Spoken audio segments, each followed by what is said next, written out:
The Rebel Capitalist Show. I'd love to get your opinion on why or why not QE is inflationary.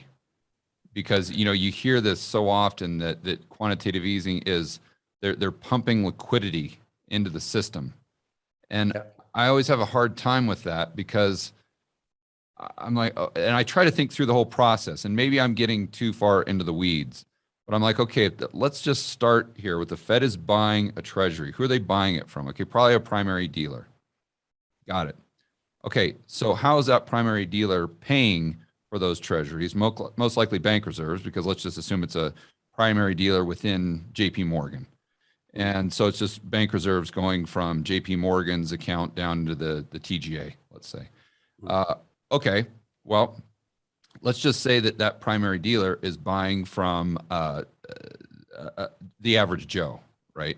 So if he's buying from the average Joe originally, with the original transaction, then they're adding dollars into the quote unquote money supply. If you want to look at money or dollar supply as liabilities, deposit liabilities of commercial banks, because you've got the average Joe balance sheet, which starts with the treasury and then ends up with quote unquote dollars. So you've got that increasing there. And so I guess that would create an environment where there are more dollars than there were before. But then is that with the average Joe, or is that with a bank? And then what are they doing with it as far as those additional dollars? Are they then going further out the risk curve, to your point, and buying stocks or buying something in some other country? Or are they buying goods and services that, you know, where the dollars circulate with a bit of velocity, increasing the rate of inflation? So you see, and I know that I'm really getting into the weeds there, but I don't think it's really a cut and dry, okay, if the Fed is doing QE, it's increasing liquidity, or if they're doing QT, it's reducing liquidity, when the banks have so much control over how many dollars are actually being produced. I think you nailed it here. What matters in this discussion is the ultimate receiver of the deposit when the Federal Reserve creates new dollars. Because if the ultimate receiver of the deposit is a pension fund, then I don't think it's an inflationary, at least not from a CPI perspective. Right. It's inflationary in assets. But if the ultimate receiver of the deposit is a regular household, then it's inflationary.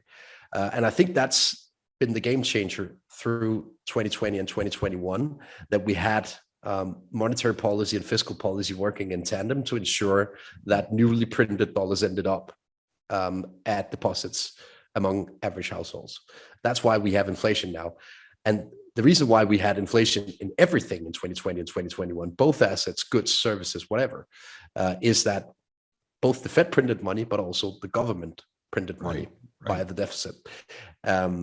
So that's, I mean, to me, if I should put up very simple rules, if the Federal Reserve prints money, but ensures that those new dollars only ends up in pension funds, then you only see asset inflation. If the Federal Reserve cooperates with the Treasury to ensure that the money will actually reach the average household, then you should expect inflation in goods and services. Yeah, very well said. But you said it much better than I did. At least you got my point. That's good. Yeah. So then I guess my next question would be, and I've tried to think this through, but if we go into a recession, you know, the common belief is that if inflation is still running hot, the Fed can't do QE because they're just going to exacerbate inflation. And that's an opinion I had, you know, last year, maybe prior to that, but I've kind of had to reevaluate that and said, well, wait a minute. I don't know. I mean, if inflation is at 5-6% and they just do QE alone, is there a 100% probability that inflation goes up to 9, 10, 12, 13?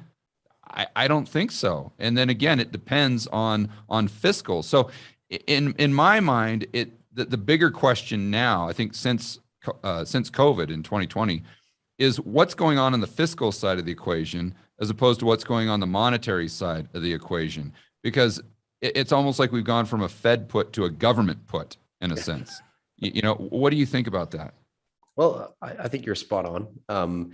If the Federal Reserve decides to print new dollars and buy assets, and by the end of the day, deposit some pension fund for the purchase of those assets, then I don't think that it will add to the inflation that we see right now, because that inflation is clearly linked to something going on in the real economy, right? And the point here is that a deposit at a pension fund holds almost zero velocity. It's not moving around a lot of times during the year, because a pension fund just buys another asset, and then there's a new deposit as Yeah, they're not buying hamburgers and Ford pickup trucks. No, exactly.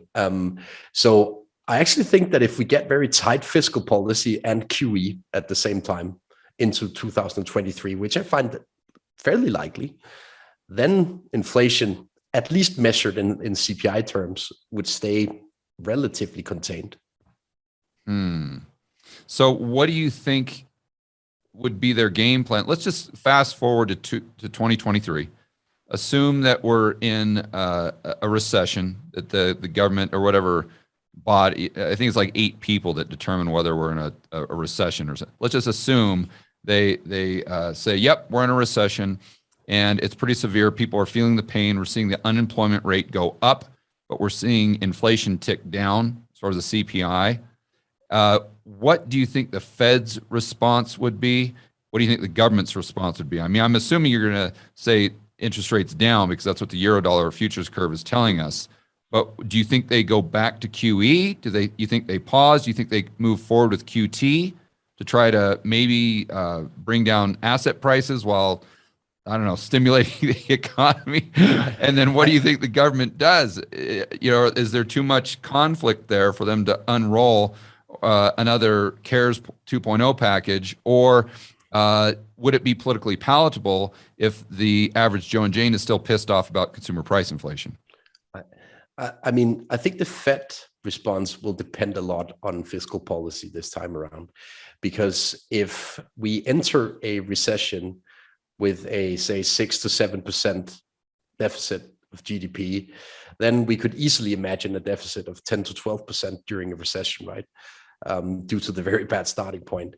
And if the Fed conducts QE while the deficit is at 10 to 12% of the gross domestic product, then we will have inflation again. So what matters now for the Federal Reserve is whether they are able to convince Janet Yellen to really tighten fiscal policy into next year, so that the starting point is much more benign seen from a fiscal perspective. Meaning spend a lot less out of the TGA. Yes, exactly. And I think that's a very feasible scenario. Janet Yellen sounds like a German at the moment, right? I mean, she's completely turned around on that agenda, I'd say, over the past 3-6 months, from wanting to spend right about every single dollar she could get a hold of, to now saying that they will need to contain themselves to a much larger extent. I think that's a pretty big game changer. So my ultimate base case for next year is that we will have fairly tight fiscal policy, but in a year from now, we will be debating QE, potentially even negative interest rates again, at least in Europe.